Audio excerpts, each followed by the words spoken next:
You're listening to Star Trek Universe, and we're going to be savoring a scintillating slice of who-dunnit cheesecake. Take your sedatives and find a hand to hold as we work to uncover the wolf in the fold.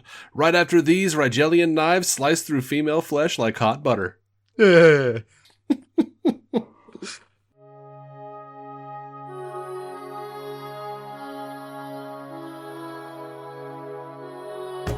Welcome into Star Trek Universe. We are continuing our adventures through the annals of aged Trek trenches. I am David C. Robertson. I have seen it all. I am Effie, and I am seeing this for the first time. Why are these trenches here? Trenches? Who dug them? Trenches, not trenches. Apologies. My head just goes straight to trench warfare. I've been in this trench since the First World War, and we're like 8 further in this timeline, so... It's like, no, the war's been over for years, you're just homeless now. Oh, is homelessness also not solved yet in this universe? God damn this utopia. I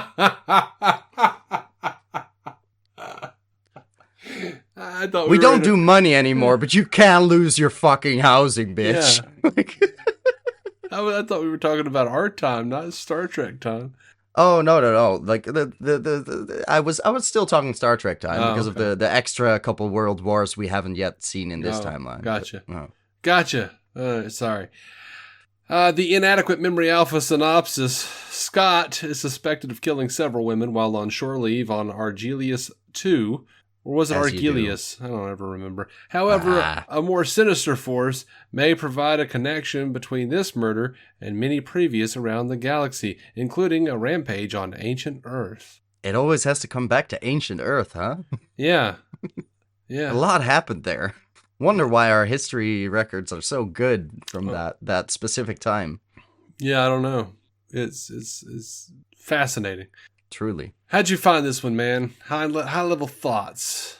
It sort of dumps you in the middle of things immediately, where it's like, he needs to have a head injury for any of this to work, and somehow a bump to the head made him a misogynist fuck, so he's suspicious now, which was just an interesting angle to throw in by a line instead of showing us any sign of that. Yeah, like a woman caused him to be flung against the bulkhead, and...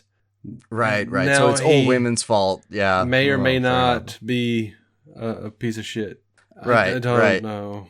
But they're all pieces of shit because they're at a strip club.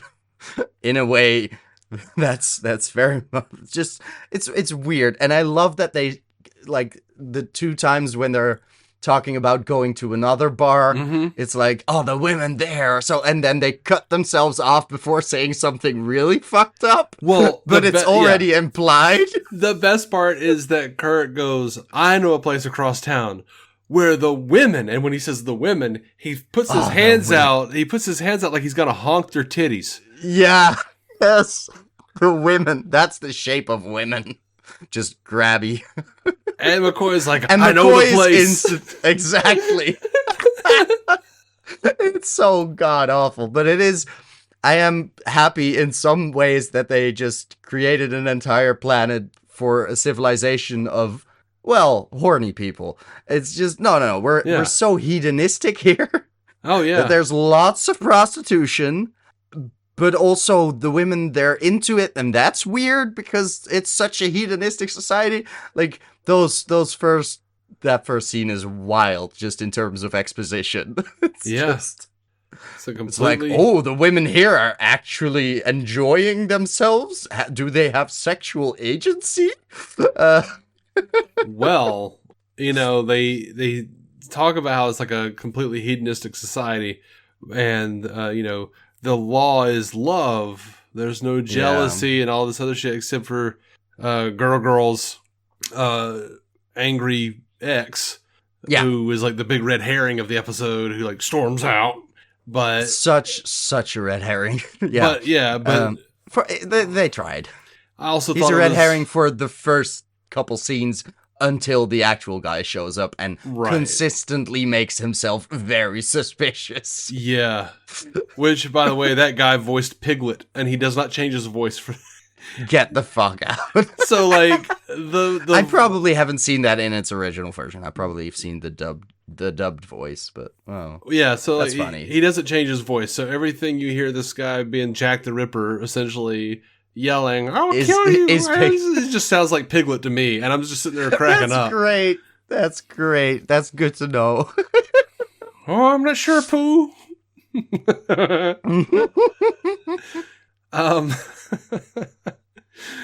Yeah, this is a weird episode, and but I know it's like a whole lot of casual sexism. A lot. There's a lot. A lot. Just a lot. Even from Spock, where it ends up being like, yeah, he probably kills women because they're more easily scared, more deeply disturbed by it. Yeah. And we're like, they all died within seconds. How much fear could you get out of it? Like, yeah. He doesn't start feeding on fear until it's, on the ship. You don't... Like with Jack the Ripper, you do have terror because, every night is like, oh, who's gonna be? Am I gonna be? That works. Mm-hmm. But within the situation of on Argelius too, it's just like the lights go out and you were scared for half a second. Yeah, but and the rest of them doesn't have to be because they're all guys. He Redjac or Jack the Ripper or whatever might just be a misogynistic piece of shit who likes to kill women, but also feeding on the fear of what happens in between the murders because he's getting a whole lot of fear from a whole lot of other people. Just kind of floating around being like, this is tasty. Another death in the paper. Oh, girl, that was that was a morsel. That works for Jack the Ripper. It just... Yeah. There's not a lot of publicity on Argelius, and there's just a bunch of guys in the room who know about it, and, well, they're not women. They're just angry to find this murderer guy. I want to know how Redjac or Jack or whatever got to Argelius in the first place. On a spaceship, probably, because they make a point of like, oh, it's sort of a route, right? Every planet he's gone to, and I'm sure there's trade. How long has this guy been? How long has Redjac been on Argelius from Rigel? Well, he has to. He's only been there for like the Hengist is his name. I think something. He's only been there for a year, I think, or something, because Rigel's murders were one solar year ago, I think. Okay. We find out at the end, so he cannot have been a diplomat on Argelius for long, and also there hasn't been a murder spree yet, or Scott wouldn't be the first suspect. Right. So he has to have sort of gotten there shortly before this episode. But I figure. I'm thinking... Which is weird. Yeah, I'm thinking, like, if you're a creature who feasts upon fear. Yeah. A year is a long damn time. That's true. But that goes for just in general, where it's like, there's so many instances, and they're not naming every one of them, but also they're not continuous. There's decades in between. Mm-hmm. So, like, even if it's a couple years, like that's apparently fine for this creature, but doesn't make a whole lot of sense. But also, it's kind of implied because he is in charge of the office that would go after murderers on this planet, that he gets to murder with impunity because, well, he's the one throwing off the case, I guess. Yeah. It's just fucking, yeah. Yeah. So I think we've already thought more about this plot-wise than the writer did. Maybe. It starts off as a neat whodunit, and I'm like, oh, we're getting somewhere, and then they have to throw in just a huge mystical element with Jack the Ripper, because like the parallel was obvious. It was a very Jack the Ripper homage episode, but then it's actually Jack the Ripper in a way, which is just an interesting take, but also feels like, oh, we need something more sci-fi than just the seance. Mm-hmm. Which you already had with the techie, but like at the same time, I'm glad it didn't stop with, hey, the very obvious suspect is very obviously the guy, and then we still have to fill another 10-15 minutes with chasing the entity haunting him or something. Mm-hmm. So Well, it works out, but it's not at all where you think it's going the moment the episode starts. this is our old buddy Robert Bloch, who wrote Cat's Paw, Oh, right. and What Are Little Girls Made Of? Right. So it's just the let's not be too. It's very like those are still very grounded in non sci-fi type settings. Very It's occulty, weird yeah, things. very just By the way, not all that planetary spacey stuff. also wrote the 1959 novel Psycho. Oh right, that's where I know the fucking name. I wrote a fucking thesis on that. Jesus, that's the dude. Of course. I was like, I know this name. I've heard it before, and I just didn't put one and one together. That's sad. Yeah, I've written extensively on the topic of Psycho. I have issues. Oh, that's fun. Yeah. Feel free to look up my bachelor's thesis, you guys. It's a long read. Yeah. Send me a link and I'll put it in the show notes. Sure thing, I will. All right. So yeah, I think it's interesting because he did pull this again, just like with Cat's Paw. He pulled this from a different short story that he wrote called Yours Truly, Jack the Ripper. Uh-huh. That makes sense. He's just adapting shit. Like, fair enough. Gotta make a buck. Yeah, it's just, well, to be fair, it's a cool enough idea that, it's been, before it was even on here, it was adapted into an episode of Thriller in 1961 called Yours Truly, Jack the Ripper. In 1999, It was an episode of The Outer Limits titled Ripper. I mean, it's been 2010's episode of Sanctuary called Haunted. It's been adapted over and over and over and over and over. Like, there's a whole list. Apparently. Jesus. And it's a really cool idea. And what's interesting is, like, I've heard a lot of Star Trek fans complain and make fun of this episode a lot. And I get the making fun of, but I love the idea of these creatures who are, who feed on emotions and fear. I loved it when they did it very recently with in some way with who mourns for Adonis, Apollo, and we find out all the Greek gods. Yes, they're aliens from somewhere else, but they can't survive if people don't believe in them, and they need worship, they need some sort of adoration. Yeah. And I really like this idea. There will be other creatures in Star Trek that are like this. And sure. I like the idea a lot that Jack the Ripper was this egregore character, this like creature who siphoned its own siphoned fear to sustain itself and to make itself more powerful. I dig that. I love that idea. And Redjac is a creepy ass name. Yeah, that works.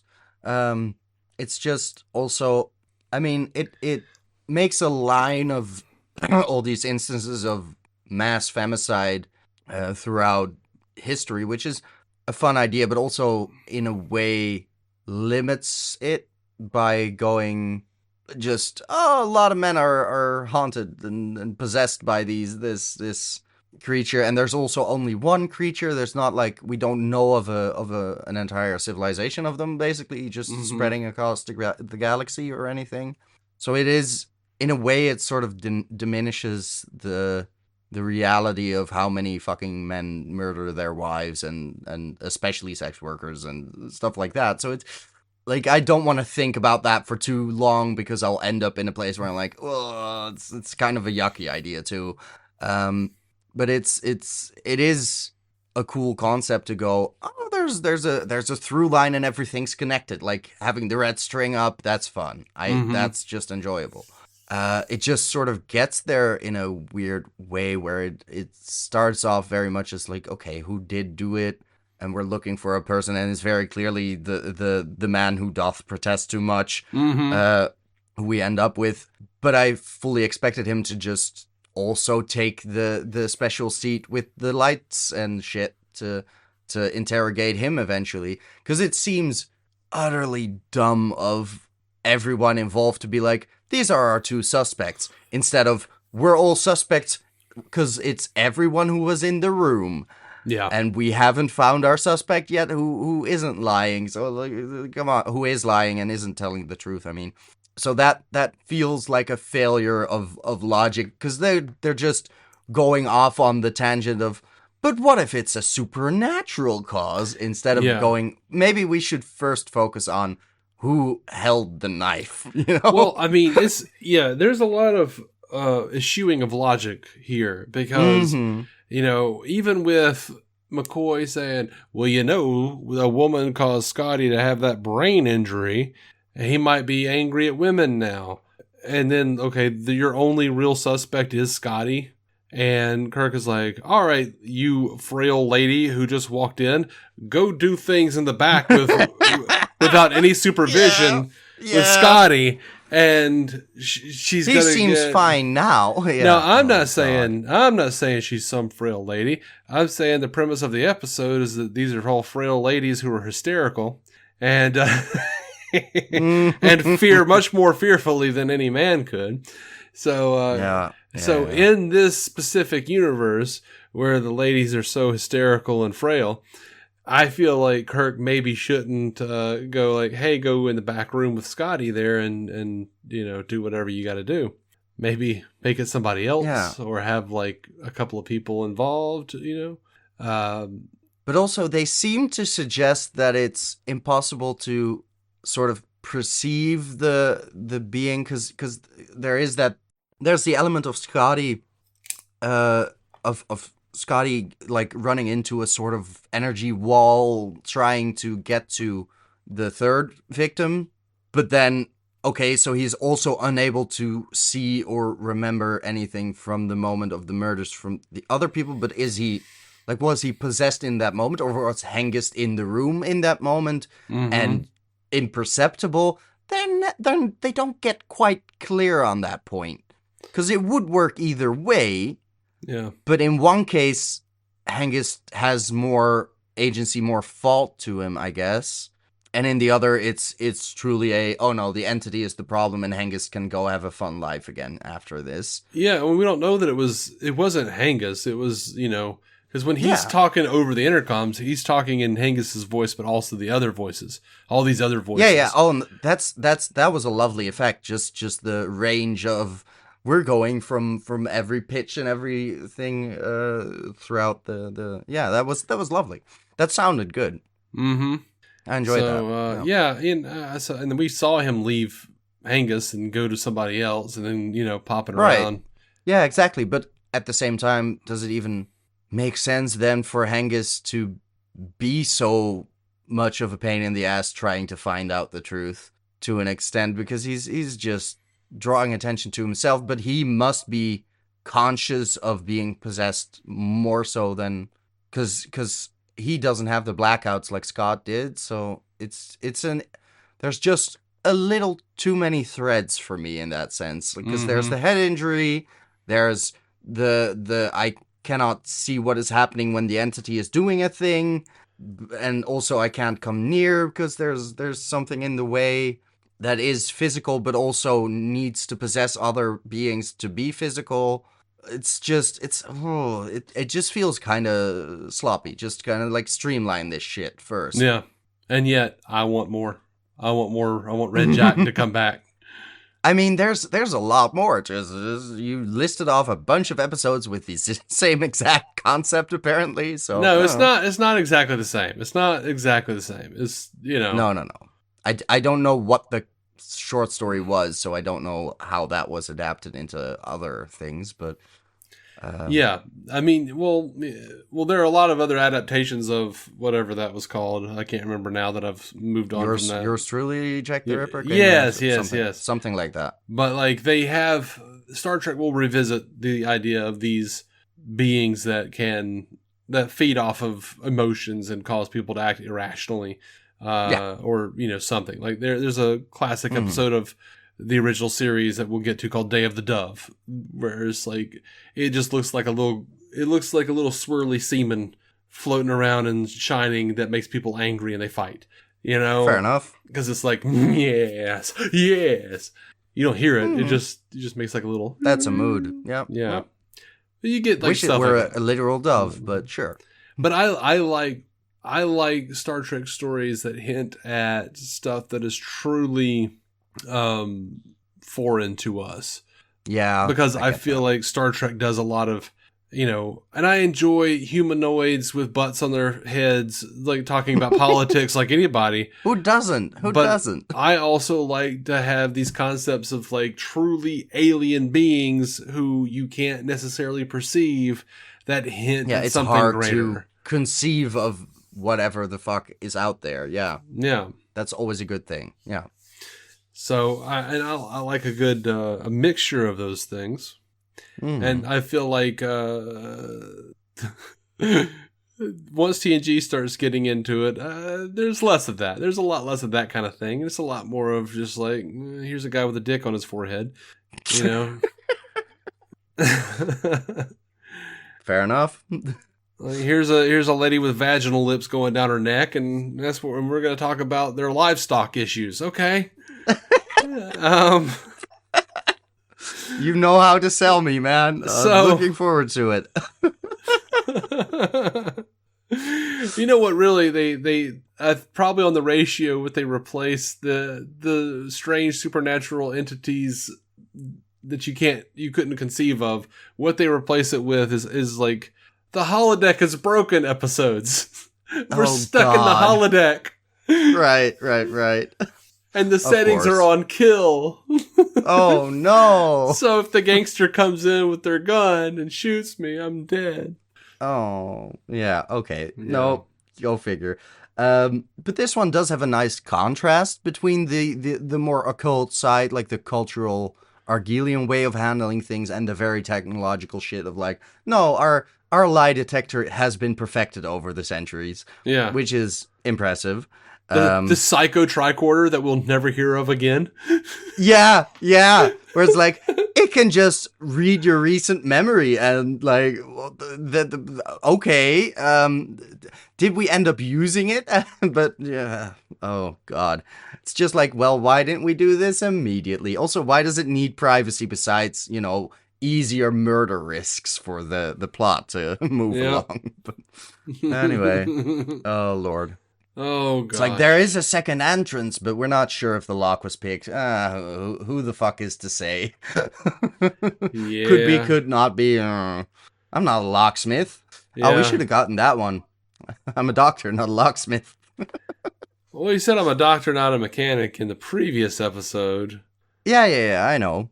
But not in this one, right? So, there was a room, just doing some punch-up. All right, so at the beginning, when they're all like, when Scotty is like banging on the table after the girl dances, and Kirk is like, no, they use the lights, and he's like, no one has to tell an old Aberdeen pub crawler how to applaud, Captain. I'm like, why are you so cringe this episode, Scotty? Yeah. Like, you have had a bit of something to the head. Like, Jesus. Oh, it was funny though. It doesn't make sense, but it's funny. I did enjoy Spock telling McCoy, in the strict scientific sense, we all feed on death, even vegetarians. Yes, that was such a lovely line. It had nothing to do with it, but it was delightful just to throw in there. Yeah, all it was to just like shank McCoy a little bit. Just yeah. You deserve this one. I did fun. I did like the Family Guy bit where it was like where Peter like actively loudly announces when they say and laughs when they say the name of the movie in the show. You know what I'm talking about? Because like Spock is the entity would be as a hungry wolf in that fold, and I'm like, yeah, they did it. Roll credits. Yeah. That's always fun. Like, explain the title to me, yes, please, because that way I will remember. We got to see Sulu high again. Right. Wait, when was he high before again? In Return of the Archons. Sure. Oh, in the Naked Time. How often is this man high? I don't know. McCoy always he's just very good at it. Injects him with something, and he's like, at one point he was like, ah, and then he like just like snaps out of the hollering, Ooh. and he's like, "Aha!" Like he's just got like a really big grin. Yeah. So, here he is, like he's been given the sedative, and he's like, "Whoever he is, he sure talks gloomy." Yeah. Oh God.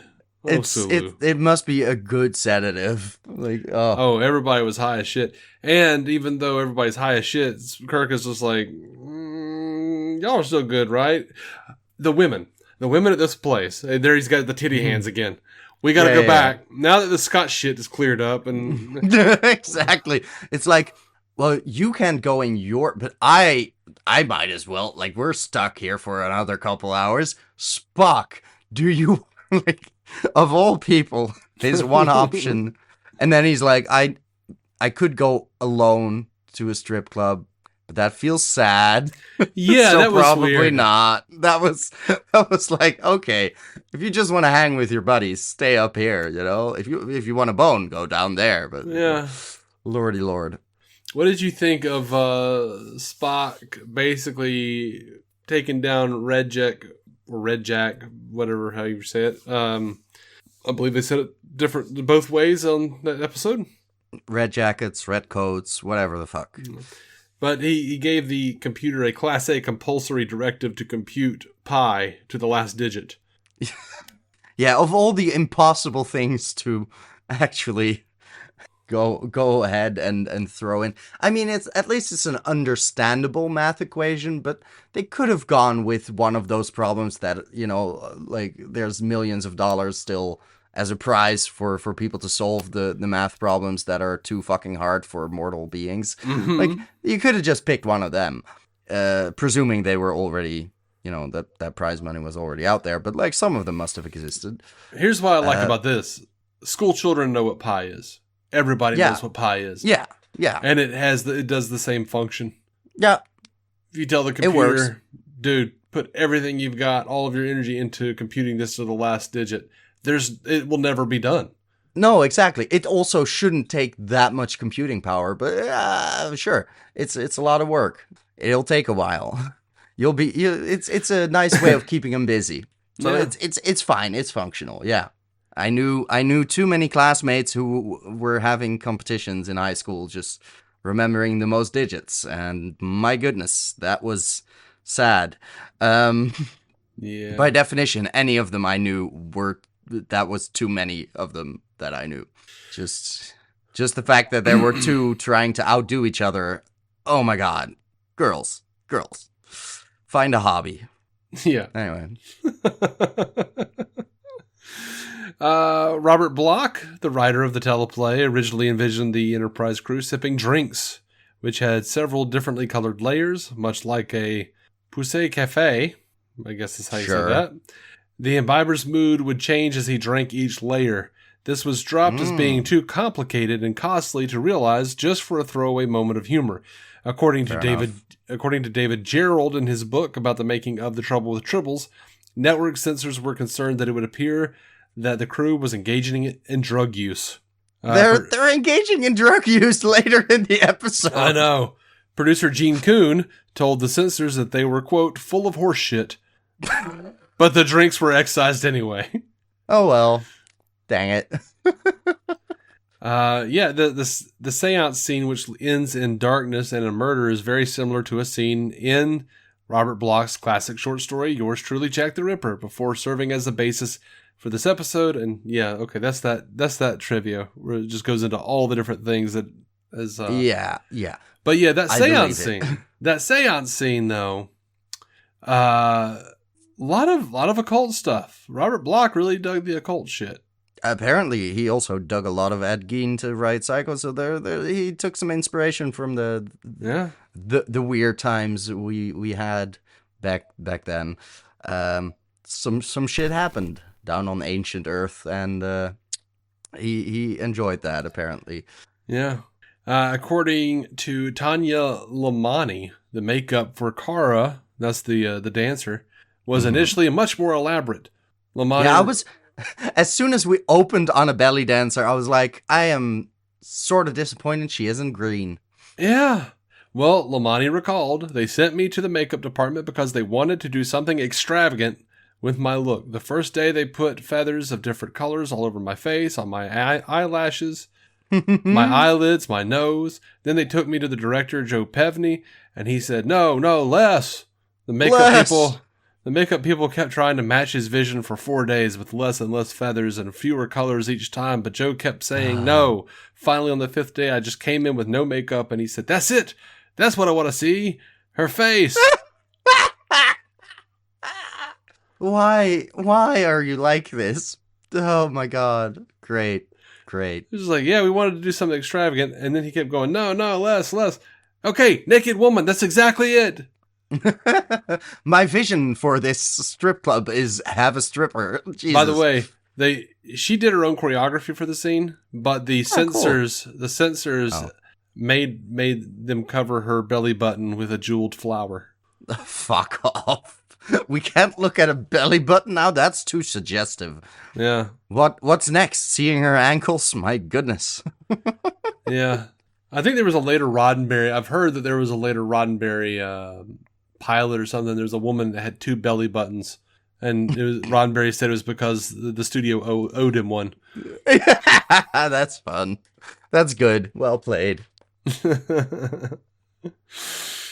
Oh gosh. Well, I mean, I don't know what else to say about Wolf in the Fold. It was That's fine. fair. It's kind of wacky. It's fun. It is a menial kind of mid who-dunnit.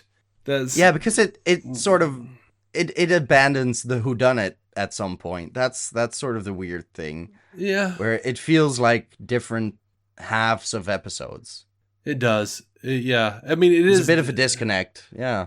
It is definitely like, this part's a whodunit, and this part is Jack the Ripper is possessing the Enterprise. The computer systems. Yeah. Gotta chase him around with pi equations. But I think a part of that was involved in the original story, because he like haunts a motel room or some shit. And the motel room has to compute pi. Right. That's how that worked. I'm sure of it. Yeah. I haven't even read it, and I know that's exactly what Block did. And if you too want to read something by Block, don't read Psycho. Just go read my thesis, apparently. Yeah. We're doing that. All right. Well, I think that's it. Next time, children, we rub nubs with Nomad, a carbon unit nullifying nuts and bolts type. I hope you join us for our review of The Changeling. Until then, I sure will. Joe Lontrue, live long, prosper, and of course, eat a dick, people. Eat a dick. Thank you for listening to the Star Trek Universe Podcast, a Stranded Panda production. If you'd like to hear more from David C. Robertson, check out the DC On Screen podcast or maladjusted.tv for his web videos. If you'd like to hear more from Matthew Carroll, check out the Marvel Cinematic Universe podcast or listen to his music. Just search for Matthew Carroll anywhere you get music.